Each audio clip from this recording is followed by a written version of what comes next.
Picture this moment. It's 3 a.m. You're lying awake, staring at the ceiling with thoughts that pierce like arrows. Why me? Life isn't fair. Everyone else has it easier. I know this place. I've lived in this darkness where self-pity becomes your closest companion. But what if I told you that this very moment could be the turning point of your entire life? Ladies and gentlemen, today we're going to confront the silent killer of dreams, self-pity. It's the invisible chain that binds millions to mediocrity, the comfortable poison that numbs us to our true potential. Look around this room. Every single person here was born with unprecedented power, with capabilities that could reshape worlds. Yet how many of us live beneath our privileges, trapped in the prison of our own making? Let me share something personal. 10 years ago, I lost everything. My business, my savings, my confidence. I spent months marinating in self-pity, convincing myself that the universe had a personal vendetta against me. But one morning, as I caught my reflection in the mirror, I saw something that changed everything. I saw a person who had become a victim by choice, not by circumstance. That realization hit me like a thunderbolt. We aren't born feeling sorry for ourselves. It's a learned behavior, a habit we develop, and like any habit, it can be broken. Think about this. Every second you spend in self-pity is a second stolen from your destiny. Every moment wallowing in why me is a moment you could be asking, what's next? The human spirit has an extraordinary capacity for resilience. History shows us countless individuals who faced crushing defeats, devastating losses, and seemingly insurmountable obstacles. What separated the victors from the victims wasn't their circumstances. It was their response to those circumstances. Today, we're going to embark on a journey together. A journey from self-pity to self-empowerment, from victim to victor, from passenger to pilot of your own destiny. This isn't just another motivational talk. This is a wake-up call, a paradigm shift, a revolution in how you view yourself and your potential. I promise you this. By the time we finish today, you'll have practical tools to break free from the gravitational pull of self-pity. You'll understand why this emotion has held such power over you, and more importantly, how to transform it into fuel for your success. Are you ready to stop being a spectator in your own life? Are you prepared to take back control? Because the moment you decide to stop feeling sorry for yourself is the moment your true life begins. Let's start this transformation together, right here, right now. The person you were meant to be is waiting on the other side of self-pity. Let's go meet them. Self-pity is perhaps the most deceptive of all human emotions. Like quicksand, it looks harmless on the surface, but the more you indulge in it, the deeper you sink. Let me break down this psychological trap that's holding you hostage. First, understand that self-pity is an addiction. Every time you tell yourself, poor me, your brain releases stress hormones that create a cycle of negative thinking. It's a peculiar comfort zone where being miserable becomes familiar. Scientists have found that people who frequently engage in self-pity have higher levels of cortisol, the stress hormone, which actually impairs decision-making and creative thinking. What triggers this destructive pattern? Often it starts with comparison. In this age of social media, we're bombarded with carefully curated highlights of others' lives. You see someone's success post and think, they have it easy. What you don't see are the countless failures, sleepless nights, and struggles behind that success. Remember, comparison is the thief of joy, but more dangerously, it's the architect of self-pity. Let's talk about the real cost of this mindset. Every time you choose self-pity, you're paying with your potential. It's like driving a high-performance car with the parking brake on. You're causing damage and going nowhere fast. I've seen brilliant entrepreneurs lose million-dollar opportunities because they were too busy feeling sorry for themselves to see the possibilities around them. The most insidious aspect of self-pity is how it affects your relationships. Nobody wants to be around someone who's constantly throwing a pity party. Your negative energy becomes a repellent, pushing away the very people who could help you succeed. It creates a self-fulfilling prophecy. You feel alone, so you complain more, which makes people distance themselves, making you feel even more alone. Here's what's happening in your brain when you're caught in this trap. You develop what psychologists call learned helplessness. You become so accustomed to feeling powerless that you stop trying to change your circumstances. Your brain actually rewires itself to expect negative outcomes, creating a filter that blocks out positive opportunities. But perhaps the greatest cost of self-pity is time, the one resource you can never get back. Every minute spent wallowing is a minute not spent growing, creating, or moving forward. Think about it.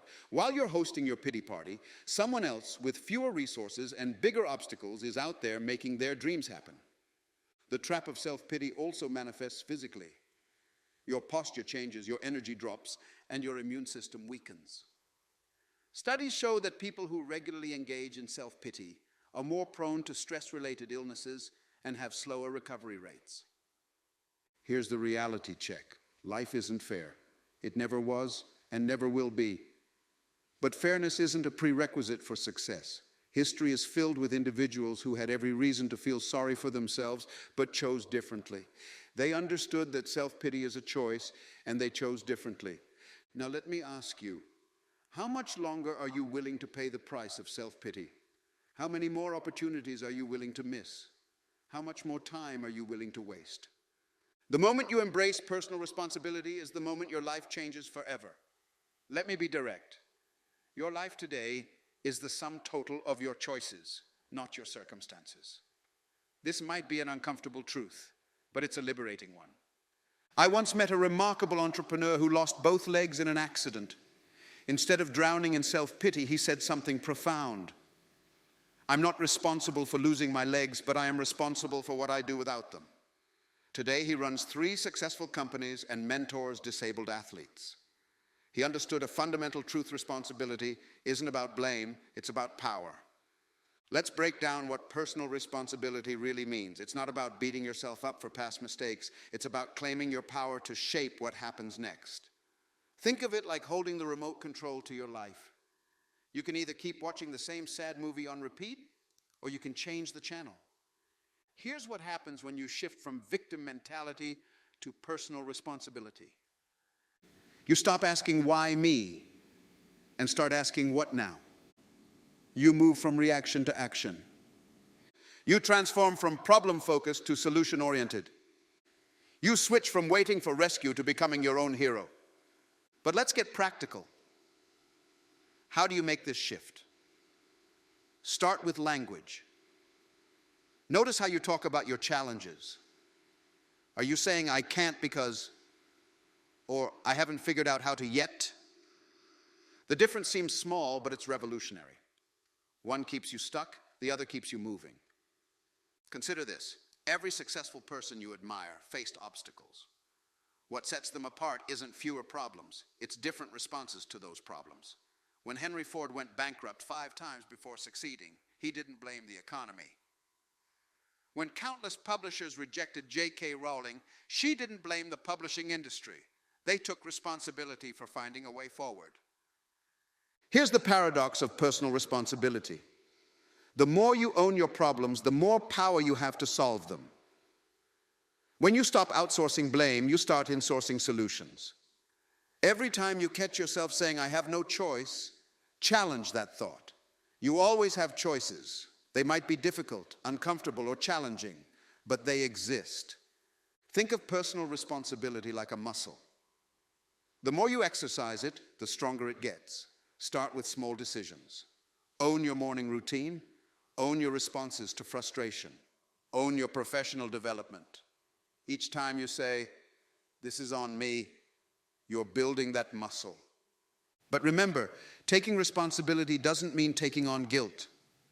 You might not be responsible for every situation you find yourself in, but you are responsible for how you handle it. This distinction is crucial. You can't control the cards you're dealt, but you absolutely control how you play them. Let me share a powerful exercise. For the next 24 hours, act as if everything in your life depends on your choices. Everything. Your mood, your productivity, your relationships, all of it. Notice how this mindset shifts your behavior. Notice how it changes your energy. Notice how it transforms your results. The beauty of personal responsibility is that it's always available. You don't need permission. You don't need resources. You don't need perfect circumstances. You just need to decide. Right here, right now, you can choose to take the wheel of your life. Are there going to be obstacles? Absolutely. Will it be comfortable? Probably not. But remember this, discomfort is the price of growth. The moment you embrace responsibility is the moment you embrace your power to change anything in your life. Your past is not your future unless you choose to live there. Your circumstances are not your destiny unless you surrender to them. The power to change your life has always been within you. Personal responsibility is simply the key that unlocks it. Every moment of pain holds within it a seed of power. That rejection letter, it's fuel for determination. That failure, it's feedback for improvement. That setback, it's a setup for an incredible comeback. Let me share a powerful reframing technique, the next level method. When facing adversity, ask yourself, what is this situation trying to teach me? What strength am I developing through this challenge? A marathon runner doesn't get stronger despite the pain. They get stronger because of it. The same principle applies to life's challenges. Consider some remarkable transformations. An immigrant arrived in a new country with nothing but debt and determination. Everyone said she was crazy to start a business in a recession. Today, she runs a multi-million-dollar company.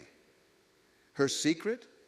She used her struggles as market research, her limitations as innovation drivers, and her critics as motivation.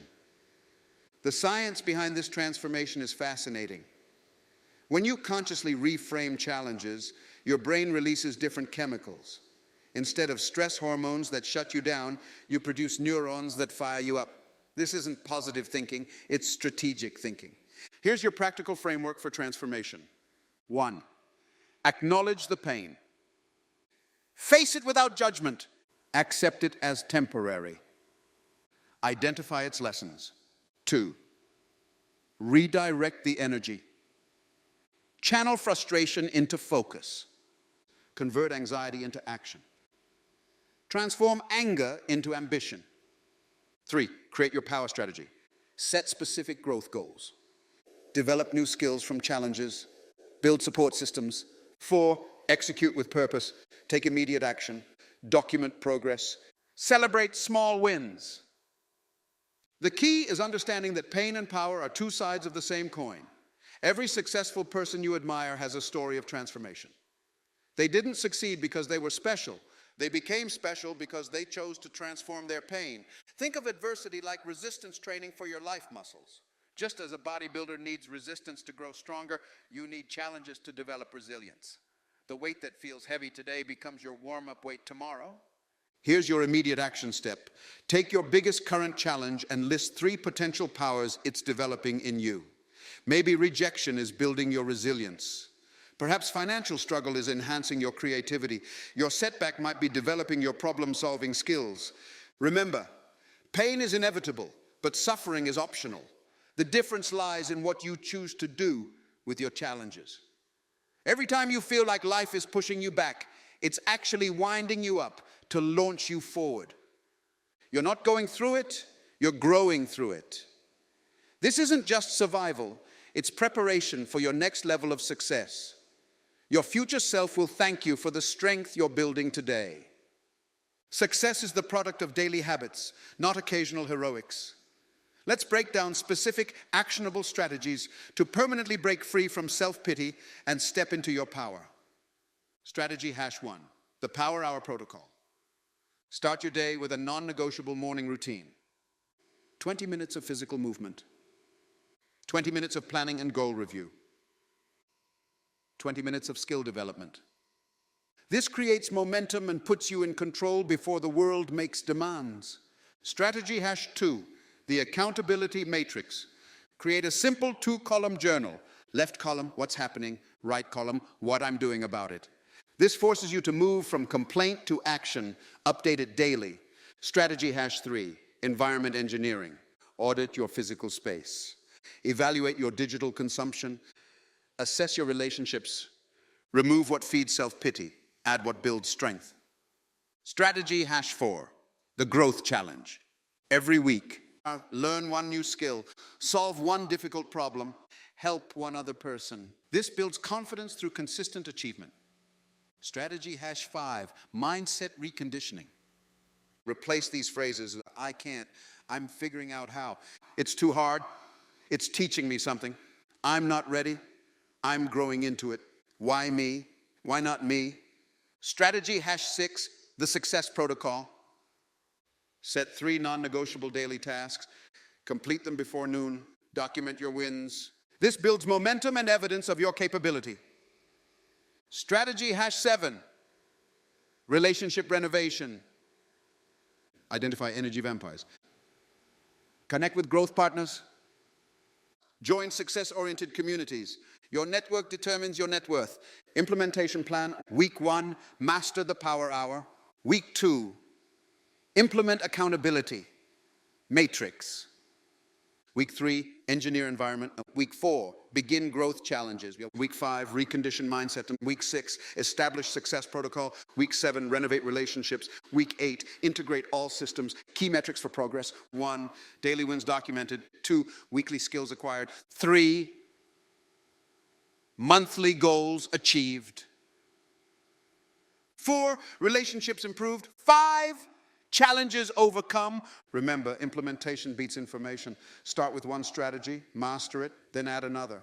Success is sequential, not simultaneous. Your action steps. Today are 1, choose your starting strategy. 2, set up your tracking system. 3, schedule your power hour. 4, find an accountability partner.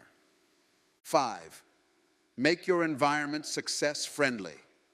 The difference between where you are and where you want to be lies in these daily practices. Start now. Start small, but start. Emotional resilience isn't born, it's built. Like a muscle, it grows stronger through deliberate training and consistent practice. Let's explore how to develop this critical strength. First, understand that resilience isn't about being tough or emotionless. It's about maintaining your core while bending with life's storms. Think of a bamboo tree. It can bend nearly horizontal in strong winds without breaking. That's our goal. The resilience framework. 1, self-awareness training.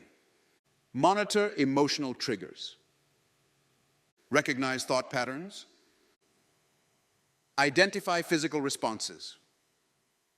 This creates space between stimulus and response. 2, stress optimization. Practice controlled discomfort. Set increasingly challenging goals. Learn proper recovery techniques. Remember, stress isn't the enemy, poor recovery is. 3, support system engineering. Build your personal board of directors. Create crisis protocols. Establish regular check-ins. No one succeeds alone. 4, mental toughness practices and daily exercises. Cold shower challenge. Delayed gratification practice. Difficult conversations. Comfort zone expansion. 5, emotional intelligence development. Practice active listening. Study body language. Master conflict resolution. Develop empathy. The 4 pillars of resilience. 1, perspective. See challenges as temporary. View failures as feedback. Maintain long-term vision. 2, purpose. Connect with your why. Align actions with values. Serve something larger than yourself. 3, persistence. Develop grit through small wins. Build momentum daily. Celebrate progress, not perfection. 4, plasticity. Remain adaptable. Learn continuously. Embrace change as growth, your resilience training protocol. Morning, gratitude practice. Physical exercise. Goal review. Afternoon, stress management check. Progress evaluation. Course corrections. Evening. Achievement acknowledgement. Recovery routines. Next day preparation. Remember, resilience isn't about never falling. It's about rising every time you fall. Each challenge makes you stronger if you approach it correctly. Implementation tips. 1, start small but consistent. 2, track your responses. 3, celebrate improvements. 4, learn from setbacks. 5, keep refining your system. The goal isn't to eliminate difficulties, but to build your capacity to handle them. As your resilience grows, so does your potential for achievement. Today marks a turning point. You've learned that self-pity is a choice, And now you have the tools to make a different one. The question is, what will you do with this knowledge? Your life has been preparing you for this moment. Every setback, every disappointment, every moment of doubt, they weren't punishments. They were preparation. You're not standing here by accident. You're here because something inside you knows it's time for change. Let's review your new success blueprint. 1, recognize self-pity as a trap, not a truth. 2, take absolute responsibility for your life. 3, transform every pain point into power. 4, implement daily success strategies. 5, build unshakable emotional resilience. But knowledge without action is merely entertainment. So here's your challenge. For the next 30 days, commit to these actions. Immediate actions. Next 24 hours. Write your power declaration. Set up your accountability system. Clean your environment. Schedule your power hour. Week 1, focus. Morning routine implementation. Daily wins documentation. Mindset monitoring. Growth activities. The transformation you seek isn't somewhere in the distant future. It begins the moment you leave this room. Your new life is waiting on the other side of action. And remember, yesterday is a lesson. Today is an opportunity. Tomorrow is a direct result of your choices right now. Final challenge, stand up right now. Feel the strength in your body. Take a deep breath. This is the moment you decide. Will you continue the old story of self-pity, or will you begin writing your success story? The world needs your gifts. Your dreams matter. Your potential is too precious to waste on self-pity. The time for transformation is now. Your future self is watching this moment, hoping you'll make the choice to change. Don't let them down. Don't let yourself down. Remember, the pain of discipline weighs ounces. The pain of regret weighs tons. As you leave today, carry this truth. You were born for impact, designed for greatness, and equipped for success. The only person who can stop you is the one in the mirror. And today, that person is choosing power over pity, action over excuses, and success over self-doubt.